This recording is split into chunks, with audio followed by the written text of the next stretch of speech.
பூமியிலேயே தண்ணீர்களிலேயே சிறந்த தண்ணீர் எது? மாஇ ஸம்ஸம். பெருமானார் ஸல்லல்லாஹு அலைஹி வஸல்லம் சொன்னார்கள், மாஉ ஸம்ஸம் லிமா ஷுரிப லஹு, என்ன நோக்கத்திலே குடிக்கிறோமோ அதை நிறைவேற்றி கொடுக்கிற தண்ணீர் உலகத்திலேயே மாஇ ஸம்ஸம் தான். என்ன நோக்கத்திற்காக குடிக்கிறோமோ அது முழுவதும் நடக்கும்.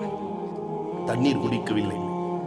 அபூதர் ரலியல்லாஹு தஆலா சொன்னார்கள், கடுமையான பசியாக இருக்கும், நான் ஸம்ஸமை எடுத்து எனக்கு பாலாக நினைத்து குடித்தால் அது பாலின் சக்தியை கொடுக்கும், உணவாக நினைத்து நான் குடிப்பேன், அது உணவின் சக்தியை கொடுக்கும், நீராக நினைத்து குடித்தால் நீரின் ஆற்றலை கொடுக்கும், மயக்கம் வருகிற பொழுது மருந்தாக நினைத்து குடிப்பேன், அது மருந்தின் ஆற்றலை கொடுத்தது, இதுதான் ஸம்ஸம் என்று அபூதருல் கிஃபாரி ரலியல்லாஹு தஆலா அவர்கள் சொல்லி காட்டுகிறார்கள் என்றால், அன்புக்குரியவர்களே, அந்த சின்னம் இன்றைக்கும் மொபைலாக நடமாடும் சின்னமாக இருக்கிற அந்த மாஇ ஸம்ஸம் எவ்வளவு பெரிய, அதை குடிக்கிற பொழுது என்ன கேட்கணும்ங்கிறது வரைக்கும் பெருமானார் ஸல்லல்லாஹு அலைஹி வஸல்லம் இந்த சமுதாயத்துக்கு சொல்லி கொடுத்து விட்டார்களே. அல்லாஹும்ம ர்ஸுக்னா இல்மன் நாஃபிஆ வ ரிஸ்கன் வாசிஆ வ ஹலாலன் தய்யிபா வ ஷிஃபாஅன் மின் குல்லி தா.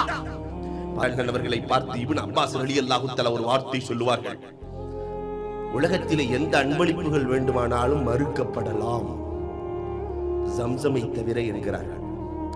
ஒருவர் ஸம்ஸமை கொடுக்கிற பொழுது மறுத்து விட்டார், அவர் இறக்கிற பொழுது காபிராக இறப்பார் என்றார்கள். அல்லாஹ் பாதுகாத்து வேண்டும். மற்ற எந்த அன்பளிப்புகளையும் மறுக்கலாம். ஒருத்தர் ஸம்ஸம் தண்ணியை கொண்டு வந்து கொடுக்கிறார், இது எனக்கு வேண்டாம், இதையெல்லாம் நான் குடிக்க மாட்டேன் என்று ஒருவர் மறுத்து விட்டால் அவருக்கு குஃபுர் வந்துவிடும் என்றார்.